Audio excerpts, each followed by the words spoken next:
cultivo de flores não é comum no Paraná, mas pode ser uma opção para pequenos produtores rurais, principalmente aqueles ligados à agricultura familiar.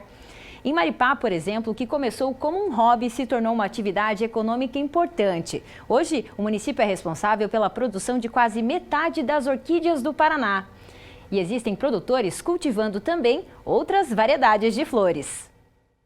A floricultura está presente em 109 cidades do Paraná e movimentou neste ano quase 160 milhões de reais. De acordo com o DERAL, os gramados e as plantas ornamentais participam com 75% dos produtos do segmento.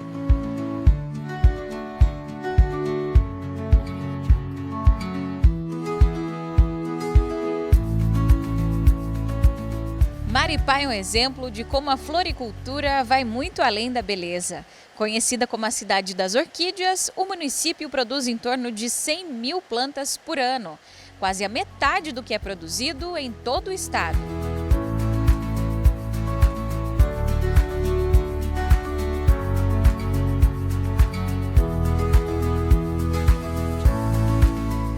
O perfume delicado e as cores diversificadas encantam os olhos de quem passa por um dos orquidários de Maripá. O Elemar é orquidicultor e conta que no início o cultivo era apenas para a coleção. Hoje ele produz variedades que são enviadas para todo o país. Começamos com poucas plantas, primeiro por hobby, né? E depois acabou se tornando uma atividade comercial para nós, que Maripá tinha a tradição de amarrar orquídeas em árvores.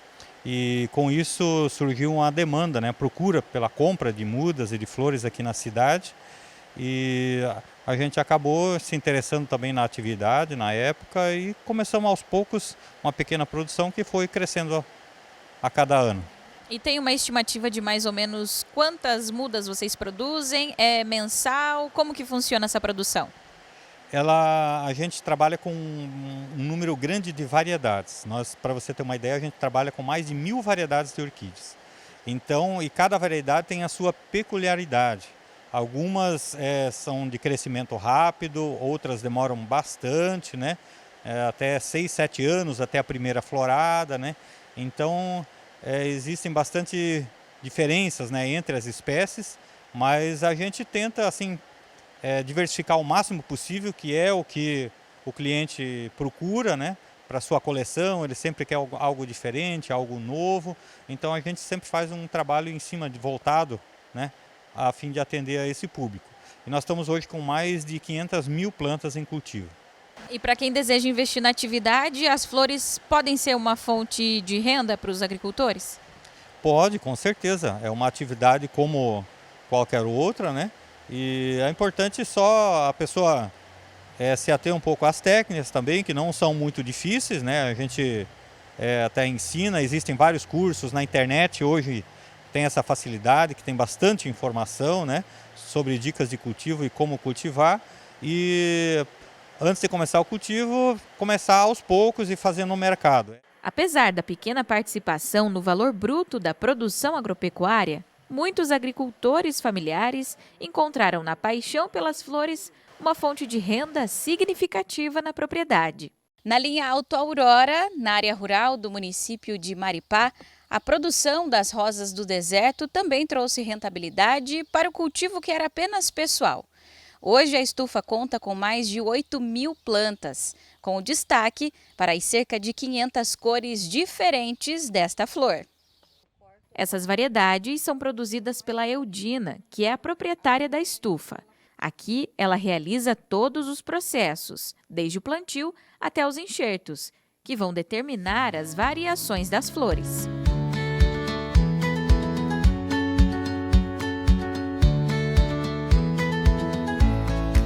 A Eudina conta que o empreendimento é recente, mas que ela já vê um bom retorno financeiro.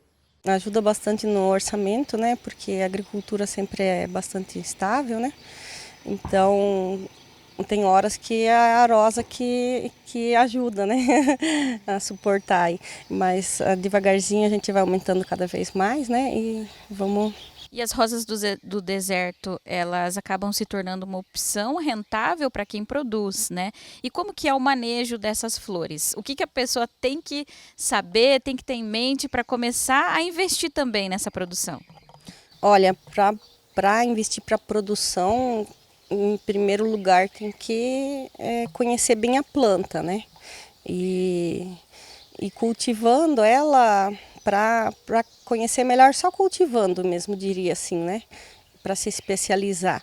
E adquirir bastante matrizes, cores diferentes, que eu acho que é o que o mercado procura hoje, são cores diferentes. Então, quem quer investir para produção, para venda, vai atrás de cores diferentes para depois, quando conseguir manejar a planta, fazer uma produção, você já tem as matrizes boas, né? Seria mais ou menos por aí, para começar.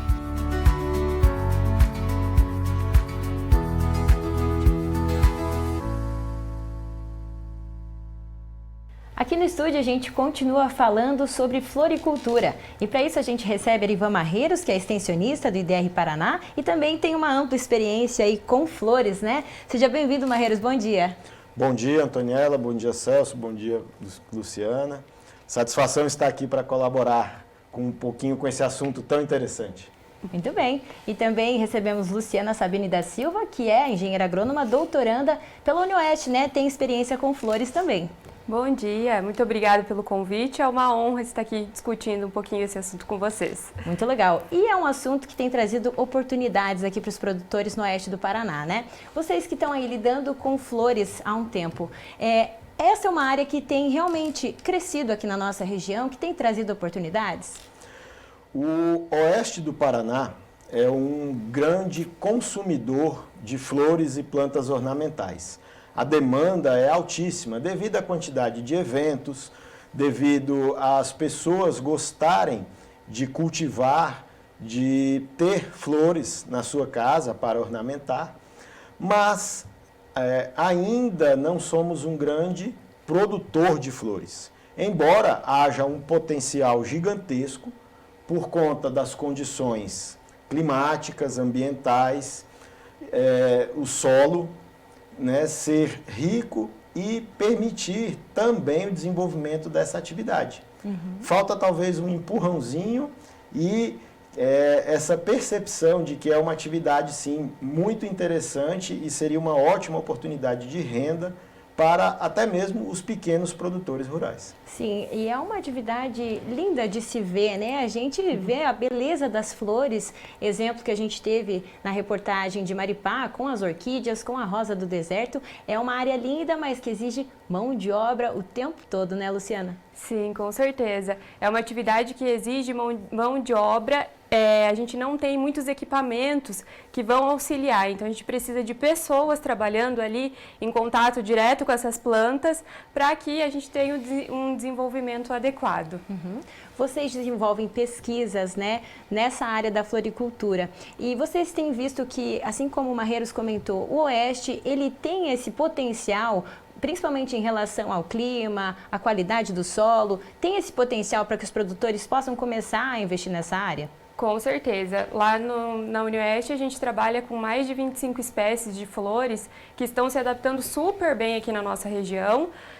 A gente tem um clima aí dessa temperatura nossa entre os 25 e 28 graus Celsius em média, as características de solo. Então são características edafoclimáticas que trazem aí ótimas condições para o desenvolvimento de flores. Vou perguntar para a doutora Luciana, né? Luciana, a pandemia deu um break em algumas coisas, em eventos, né? Mas ela favoreceu outras coisas também, né? A floricultura familiar, a floricultura caseira, né? O que você pode dizer disso aí? Com certeza. Lá no início da pandemia, a gente teve uma redução muito grande nas vendas de flores, principalmente pelo fato de que os eventos não ocorreram, então as pessoas ficaram dentro de casa. Mas, ao mesmo tempo, a gente teve uma valorização do paisagismo em condomínios, dentro dos apartamentos, nos jardins de casa. Então, cada vez mais a gente vê a floricultura e o paisagismo trabalhando aí em conjunto com a engenharia, com a arquitetura, Também passou a ser um hobby de muitas pessoas que ficaram em casa, né? Então, para se distrair, para liberar esse estresse, para a saúde mental, trouxeram o paisagismo e a floricultura como uma alternativa. Uhum. E a floricultura, como você falou, né, Luciana, um hobby que pode se tornar algo rentável, pode trazer lucro. A gente tem um exemplo disso. Lá em Toledo, a produtora Evandra encontrou nessa atividade da produção de copos de leite, se tornou algo rentável. Então a gente tem o depoimento dela, vamos assistir. A flor copo de leite é uma espécie originária do sul da África. Delicada e imponente, se tornou uma das plantas ornamentais mais populares e utilizadas em decorações. Cultivada em ambiente úmido, o copo de leite necessita de sombra e água fresca para florescer. O cultivo é uma alternativa de rentabilidade. Em uma propriedade de São Miguel, distrito de Toledo, a flor trouxe junto com a beleza o empreendedorismo, agregando valor à atividade da agricultura familiar. Com uma área de pouco mais de 800 metros quadrados, o cultivo das flores começou por aqui há 27 anos, de maneira despretensiosa, como um hobby. Pouco tempo depois, o cultivo dos copos de leite trouxe rentabilidade para a propriedade. A Evandra é quem cuida do canteiro e apostou na expansão da área depois de receber uma encomenda especial: decorar a igreja da festa de São Cristóvão. A partir daí, a produtora encontrou uma oportunidade no ramo das flores. E uma decoradora viu a Neca Eventos.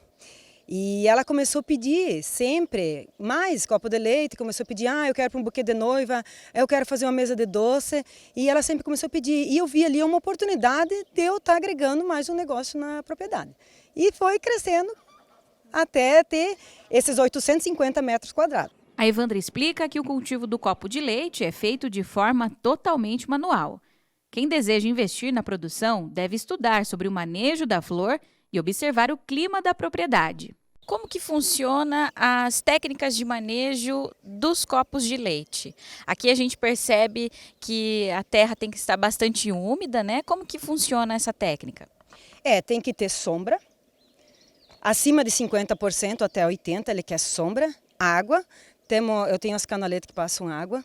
Eu também tinha aspersão, mas eu percebi que a aspersão ela dava tipo uma doença na folha, dá uma ferrugem. Aí eu desisti da aspersão. Então eu só estou mantendo com a irrigação por nível, né? Que eu tenho um açude lá em cima, que ele vem jogando água e irriga assim por nível. E segurar limpo, porque o mato vem e toma conta e acaba com a plantação. Então tem que segurar as ervas daninhas de lado. E como que você faz essa técnica de limpeza das plantas daninhas? Você usa algum tipo de herbicida, alguma coisa, ou é tudo bastante manual? Luva, saco no chão, ajoelha, arranca tudo com a mão e joga fora do canteiro. Não pode deixar dentro, senão ela pega de novo. É bem, tudo manual. Limpeza, manuseio, colheita, é tudo manual. E depois daqui, depois da colheita, qual o próximo passo aí para onde é o destino do copo de leite? Depois que eu recolho eles aqui do canteiro, eu levo para minha sala de armazenamento, ela é climatizada, lá eu coloco numa caixa e daí eu classifico eles por tamanhos, embalo e guardo na geladeira. Para eventos fica ali 4 dias no máximo e daí eu já entrego na quinta ou na sexta, dependendo do dia do evento, já entrego direto para o cliente e às vezes diretamente no salão. Para os particulares que eu entrego para restaurante, estética, consultórios, aí então eu recolho, botão, já embalo bonitinho e já faço logo a entrega no mesmo dia. Então tudo com lista de pedidos, tudo organizadinho. E para quem deseja investir na atividade da floricultura, qual é a dica que você dá para quem quer investir aí nas flores? Olha, a flor você tem que ter tempo e mão de obra, porque é tudo manual, você não depende de máquina, é tudo manual. Qualquer flor que você tiver ali, se você entrar em algum site, alguma coisa e visitar Olambra, por exemplo, é tudo manual. Então você tem que ter mão de obra e ter o clima adequado para cada tipo de flor. Aqui o copo de leite ele quer o quê? Sombra, água fresca e frio. E quando é muito frio, ele também não gosta. que daí ele não abre. É que nem se ele está dentro de uma geladeira. Aí eu tenho problemas com eventos também quando fica muito frio. Eu tenho que ter um controle e ficar de olho na previsão do tempo para ver como que tá. Ela conta ainda que, como toda atividade, os copos de leite também têm desafios, mas que a flor vale a pena e traz bons resultados. Poucos metros quadrados você tem uma renda razoável. Aqui, em poucos metros quadrados, eu tenho uma renda boa. Eu me viro. A gente tem outras fontes de renda, né? Mas é tranquilo. E a paixão, é claro, leva muito em consideração para quem deseja apostar na produção de flores, por exemplo, né? Não tem preço você ver uma decoração de copo de leite depois de pronto. Ou a sua cliente, quando ela te manda uma foto da sala ou do seu consultório, olha como ficou clean. Não tem preço.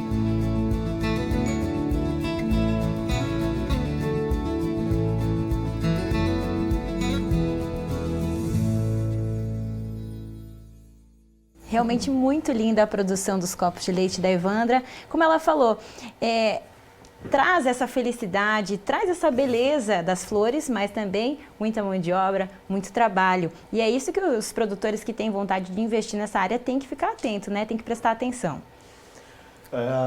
Uma coisa muito interessante da reportagem dela é que ela evidencia que ela enxergou uma oportunidade em produzir o copo de leite. A floricultura é uma atividade que tem uma diversidade muito grande.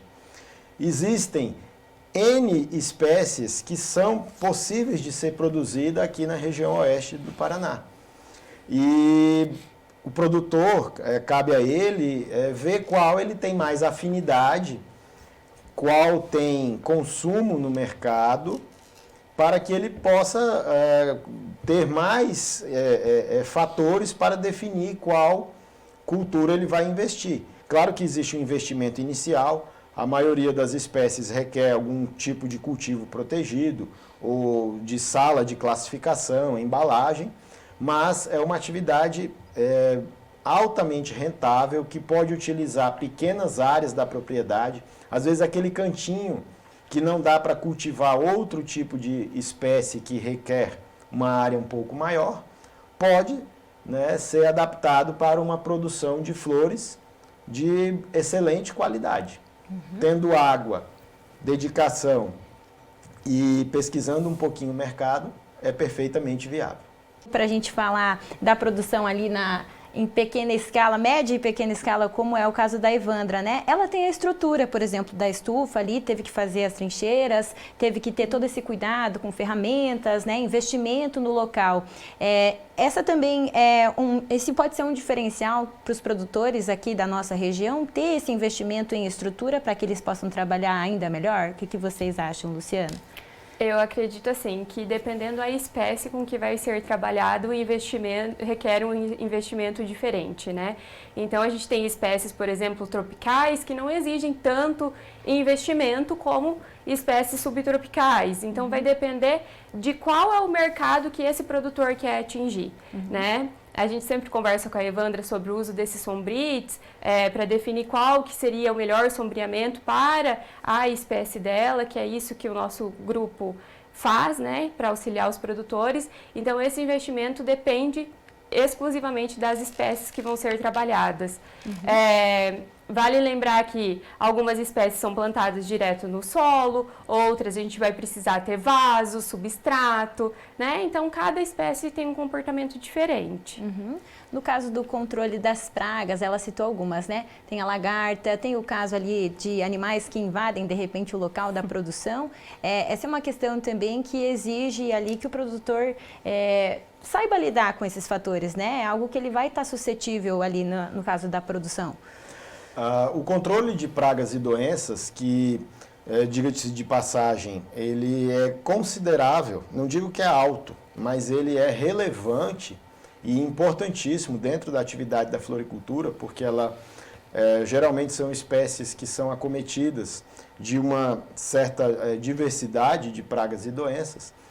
Entretanto, existem alternativas de controle saudáveis, não tóxicas e que não agridam ao meio ambiente, como controles físicos, como, por exemplo, lavagens, uso de armadilhas, uso de insetos predadores, inimigos naturais, caudas de produtos naturais que podem ser aplicadas e tornaria a atividade muito mais ecológica, muito mais saudável, tanto para o trabalhador, como para o meio ambiente e principalmente também para o consumidor. Uhum.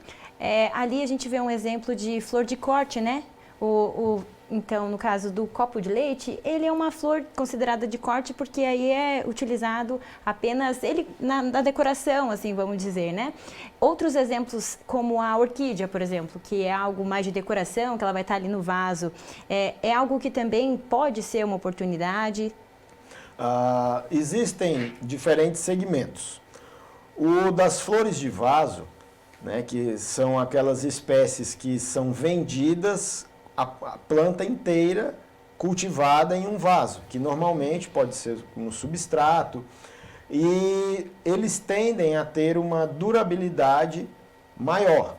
Isso, inclusive, é um segmento que eu até considero o ideal para um produtor iniciante, que tem intenção de iniciar, porque não é tão perecível quanto a flor de corte, que após colhida, ela precisa ser comercializada em um curto período de tempo. Algumas espécies exigem que se tenha refrigeração em câmara fria, então aí já seria mais uma estrutura a ser implantada na propriedade. Mas as flores de vaso são uma excelente oportunidade pelo fato de haver uma janela maior para comercializar aquele produto quando ele atinge a sua maturidade para comerciar. Uhum.